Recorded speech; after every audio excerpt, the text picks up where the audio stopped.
হচ্ছে আমরা মনে মনে হয়তো ভাবতেছি বিমানটা যদি এই স্কুলে এই সময় না পড়তো তাহলে তাদের মৃত্যু হতো না। এটা হচ্ছে আমাদের স্বাভাবিক ভাবনা, আমাদের চিন্তাধারা। কিন্তু কোরআনুল কারীমের ভিতরে আল্লাহ রাব্বুল আলামিন আমাদেরকে আগেই অ্যালার্ট করে দিয়েছেন, মেসেজ দিয়েছেন যে মানুষের যার যেই সময় মৃত্যু হওয়ার কথা তার 1 সেকেন্ড আগেও হবে না, তার 1 সেকেন্ড পরও হবে না। জোরে বলেন সুবহানাল্লাহ। আজকের খুতবার ভিতরে এই আয়াতে আছে আল্লাহ রাব্বুল আলামিন বলছেন, قل إن الموت الذي تفرون منه فإنه ملاقيكم أينما تكونوا يدرككم الموت ولو كنتم في بروج مشيدة। আল্লাহ রাব্বুল আলামিন এই কোরআনুল কারীমের ভিতরে আমার আল্লাহ বলছেন, বলো যেই মৃত্যু হইতে তোমরা পালাইতেছো উহা নিশ্চয় তোমাদের সহিত মোলাকাত করবে, তোমরা যেখানেই থাকো না কেন। যদি সুকঠিন আকাশের প্রাচীনে লুকিয়ে থাকো সেখানে তবু মৃত্যু তোমাদেরকে স্পর্শ করবেই। এটা হচ্ছে আল্লাহ রাব্বুল আলামিনের কথা যে আমরা যতই চেষ্টা করি যে মরণ থেকে আমরা পালিয়ে যাব, এটা পৃথিবীর কারো পক্ষে সম্ভব নয়। এটা বাস্তব এবং সেটাও সত্য। কেননা আল্লাহ রাব্বুল আলামিন কোরআনুল কারীমে তার মেসেজ দিয়েছেন। খুতবায় আরো কতগুলি হাদিস আসছে, আরো অনেক কথাগুলো আসছে। ওয়ালা সুনআ লিল আবদি ফিল খালকিহি, যে আল্লাহ রাব্বুল আলামিনের সৃষ্টির ভিতরে বান্দার কোনো হাত নাই। এখানে আমার প্রাণের নবী বলেছেন যে আল্লাহর সৃষ্টি এবং আল্লাহ যে ধ্বংস করবেন সেখানে বান্দার কোনো হাত নাই। আপনি ইচ্ছা করলেও আপনার মৃত্যুর হাত থেকে আপনি বাঁচতে পারবেন না। আর যদি আপনার ইন্তেকালের সময় না হয়, আপনি হাজার চেষ্টা করলেও আপনার মৃত্যু হবে না। এখানে আরেকটা কথা আসছে যে ফাল মাকতুবা মাইয়ুতুন বি আজালিহি, মানুষ তার মৃত্যুবরণ করবে নির্দিষ্ট সময়ে। রাসূল আকরাম সাল্লাল্লাহু আলাইহি ওয়াসাল্লাম বলেছেন যে মানুষ যে মৃত্যুবরণ করে মরে, এটা নির্দিষ্ট আজালিন, নির্দিষ্ট সময়ে তার মৃত্যুবরণ হবে।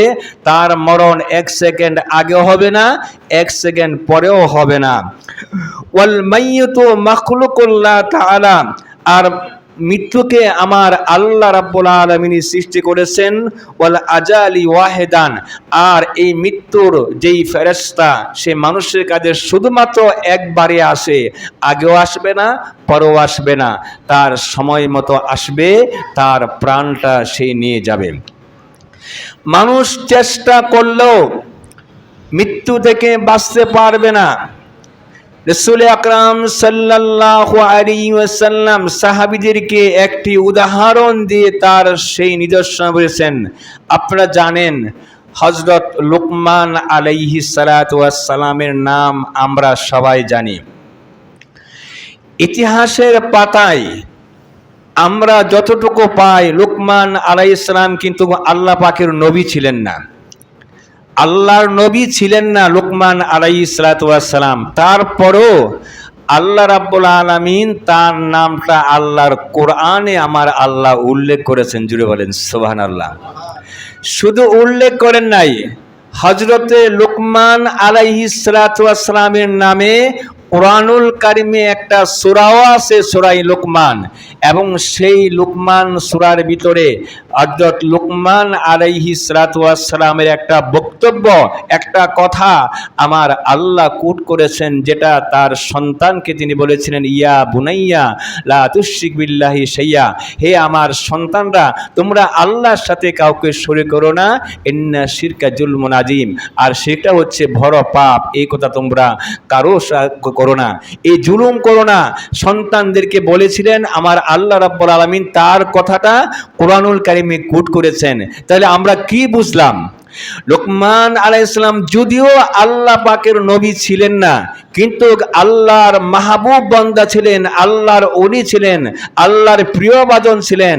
আর তাই যদি না হতেন, তার বক্তব্য আমার আল্লাহ কোরআনুল কারিমে কোট করতেন না। এই লোকমান আলাইহিস সালাম ইন্তেকালের সময় এই পৃথিবীতে আমাদের জন্য একটা নিদর্শন রেখে গেছেন। আল্লাহ রাব্বুল আলামিন বললেন, আজরাইল যাও, আমার লোকমানের রূহটা তুমি নিয়ে আসো। জুড়ে বলেন সুবহানাল্লাহ। এখন বলেন, এই গোটা পৃথিবীটা আমাদের জন্য যতটুকু বড়, হযরতে আজরাইল আলাইহিস সালাতু ওয়াস সালামের জন্য কি পৃথিবী এতটুকু বড়? ততটুকু বড় নয়। কারণ সব তো আজরাইলের সামনে, তিনি ইচ্ছা করলেই যেখান থেকে রূহটা নিয়ে নিতে পারেন। কিন্তু লোকমান আলাইহিস সালাম তো আপনার আমার মতো সাধারণ মানুষ না, তিনি হচ্ছেন আল্লাহর প্রিয় মাহবুব বান্দা। লোকমান আলাইহিস সালাতু ওয়াস সালামের ইন্তেকালের সময় হলো, আমার আল্লাহ বলেন, আজরাইল যাও, আমার লোকমানের রূহটা নিয়ে আসো। এখন আজরাইল আলাইহিস সালাতু ওয়াস সালাম পৃথিবীতে তন্ন তন্ন করতেছেন। আল্লাহ পাক বলেছেন লোকমানের রূহ নেওয়ার জন্য। তো লোকমান কোথায় তার রূহ নিব? তন্ন তন্ন করে গোটা পৃথিবী তিনি তন্ন তন্ন করে খুঁজতেছেন, কোথাও হযরতে লোকমান আলাইহিস সালাতু ওয়াস সালামকে খুঁজে তিনি পাচ্ছেন না। জোরে বলেন সুবহানাল্লাহ। কারণ লোকমান তো আল্লাহর কুদরতের ভিতরে তিনি আচ্ছাদিত করেছেন, আজরাইলের পক্ষে সম্ভব নয় যে লোকমানকে খুঁজে বের করা, যদিও তিনি এই পৃথিবীতেই ছিলেন। হযরতে আজরাইল আলাইহিস সালাম ভাবলেন, সময় ওভার হয়ে গেলে আমি অপরাধী হয়ে যাব। এর আগেই আল্লাহর দরবারে বললেন, প্রভু গো, তুমি যে বলেছ লোকমানের রূহ কবজ করার জন্য, কই তোমার লোকমানকে তো আমি খুঁজে পাচ্ছি না। জোরে বলেন সুবহানাল্লাহ। আল্লাহ রাব্বুল আলামিন বললেন, হে আজরাইল, আমার লোকমানকে তুমি খুঁজে পাচ্ছ না, যাও, তার ঠিকানা আমি দিয়ে দিলাম। অমুক পাহাড়ে যাও, ওই পাহাড়ের প্রান্তে গিরিপথে ওই জায়গায় যে দেখো আমার লোকমান সেখানে বসে আছে, সেখান থেকে তার রূহটা তুমি নিয়ে আসো। হযরতে আজরাইল আলাইহিস সালাম ওই পাহাড়ের দিকে দৃষ্টি নিবন্ধন করলেন। এবার আজরাইল আলাইহিস সালাম যখন ওই পাহাড়ের দিকে যখন দৃষ্টি নিবন্ধন করলেন, লোকমানের রূহ নেওয়ার জন্য যখন আসলেন, হযরতে আজরাইল দেখলেন এখানে লোকমান তো একজন না, 40 জন লোকমান এখানে বসে আছে। একই চেহারা, একই ভরি, একজন থেকে আরেকজনের চেহারা পৃথক করার মতো কোনো ব্যবস্থা নাই। জোরে বলেন সুবহানাল্লাহ। আজরাইল আলাইহিস সালাম ভাবলেন যে আমার আল্লাহ রাব্বুল আলামিন বলছেন এক লোকমানের রূহ নেওয়ার জন্য, এখানে যে 40 জন লোকমান দেখা যায়, আমি কার রূহ নিব? তিনি আবার আল্লাহর দরবারে ফিরে গেলেন। জোরে বলেন সুবহানাল্লাহ।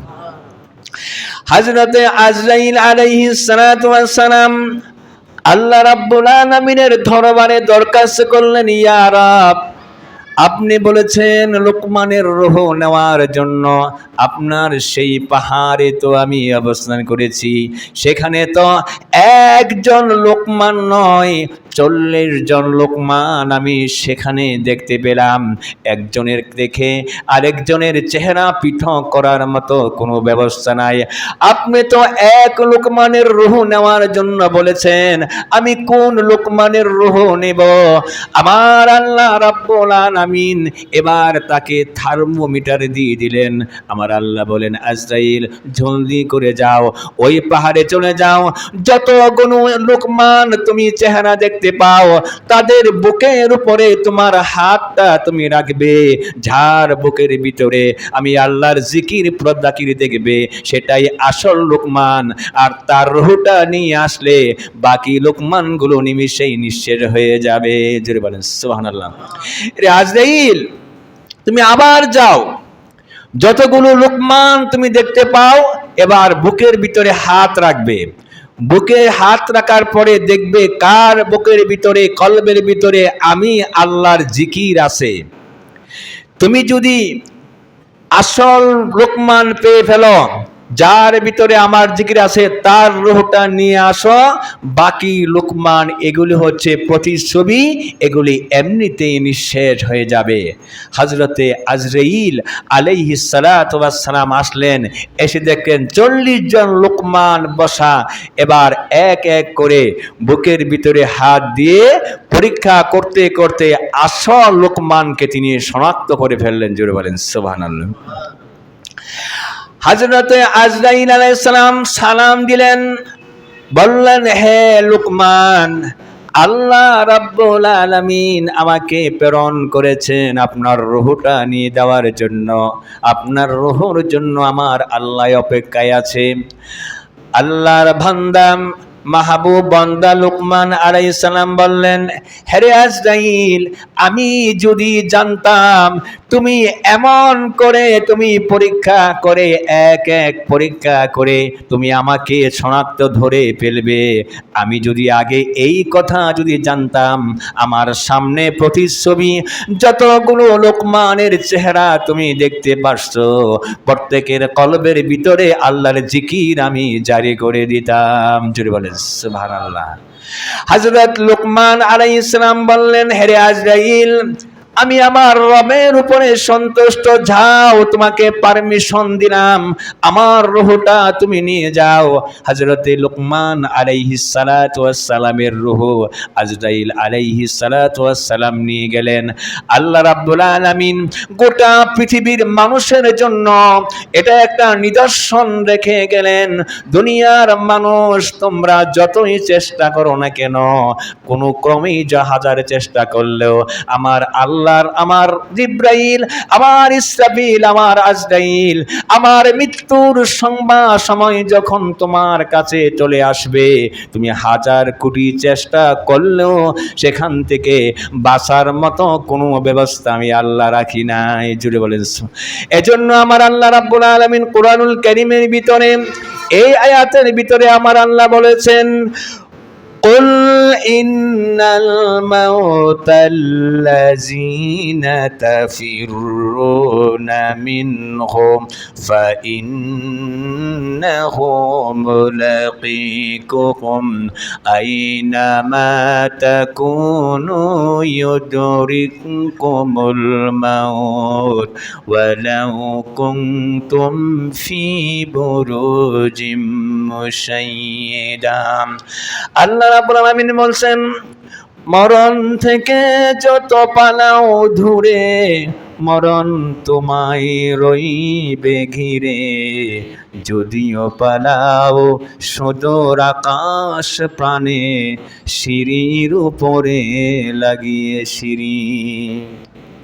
তুমি এই মরণ থেকে, মৃত্যুর থেকে বাঁচার জন্য শুধু দুনিয়ার ভিতরে নয়, সিঁড়ির উপরে সিঁড়ি দিয়ে সুদূর আকাশের সুপ্রাচীনের ভিতরে, সেখানেও যদি পালিয়ে যাও, আমার মরণ, আমার আজরাইল সেখানে চলে যাবে এবং সেখান থেকে তোমার রূহটা আমার আজরাইল নিয়ে আসবে। মৃত্যু তোমার হবে।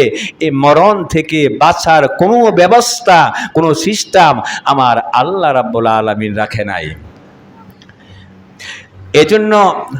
এজন্য আমরা অনেক সময় বলে থাকি, পৃথিবী ছেড়ে যাব অনেক দূরে, নেই কো তাহার ঠিকানা। পৃথিবী ছেড়ে যাব অনেক দূরে, নেই কো তাহার ঠিকানা। থাকবো সেথায় অনন্তকাল, থাকবো সেথায় অনন্তকাল। যে সময় কখনো শেষ হবে না, যে সময় কখনো শেষ হবে না। পৃথিবী ছেড়ে যাব অনেক দূরে, নেই কো তাহার ঠিকানা। থাকবো সেথায় অনন্তকাল, যে সময় কখনো শেষ হবে না, যে সময় কখনো শেষ হবে না। দুনিয়ার মায়া জালে পড়ে আছি, তাই তো সে কথা ভুলে গেছি, ভুলে গেছি। দুনিয়ার মায়া জালে পড়ে আছি, তাই তো সে কথা ভুলে গেছি, ভুলে গেছি। পাড়াপড়শি বন্ধু সাথী, পাড়াপড়শি বন্ধু সাথী, কবরে আমার পাশে কেউ রবে না, কবরে আমার পাশে কেউ রবে না। পৃথিবী ছেড়ে যাব অনেক দূরে, নেই কো তাহার ঠিকানা। থাকব সেথায় অনন্তকাল, যে সময় কখনো শেষ হবে না, যে সময় কখনো শেষ হবে না। আপন ভোলে ভেবেছি যারে, তারাই ভুলে যাবে আমারে। আপন ভোলে ভেবেছি যারে, তারাই ভুলে যাবে আমারে। আধার ঘরে রইব পড়ে, আধার ঘরে রইব পড়ে, সেদিনের কথা কব মনে পড়ে না, সেদিনের কথা কব মনে পড়ে না। পৃথিবী ছেড়ে যাব অনেক দূরে, নেই তো তাহার ঠিকানা। থাকব সেথায় অনন্তকাল, থাকব সেথায় অনন্তকাল, যে সময় কখনো শেষ হবে না, যে সময় কখনো শেষ হবে না। এজন্য আল্লাহ রাব্বুল আলামিন বলছেন কুরআনুল কারীমের এই আয়াতের ভিতরে, কুল্লু নাফসিন যায়িকাতুল মাউত, সবাইকে মৃত্যুর স্বাদ আস্বাদন করতে হবে। এখান থেকে বেঁচে থাকার কোনো ব্যবস্থা আমার আল্লাহ রাব্বুল আলামিন রাখেন নাই। সেজন্য আমাদেরকে মৃত্যুর কথা স্মরণ করতে হবে। দুনিয়া থেকে যদি আমরা নেক আমল করে তাহলে যেতে পারি, তাহলে কবর হাসর মিজানে আমরা নাজাত পেতে পারি। আল্লাহ রাব্বুল আলামিন আমাদেরকে বেশি বেশি করে নেক আমল করার তৌফিক দান করুন। সকলে বলছে আমিন। ওয়া আখির দাওয়ানা ওয়া মা আলাইনা ইল্লাল বালাগ। যারা সুন্নাত পড়েন না এখন পড়ে নেন।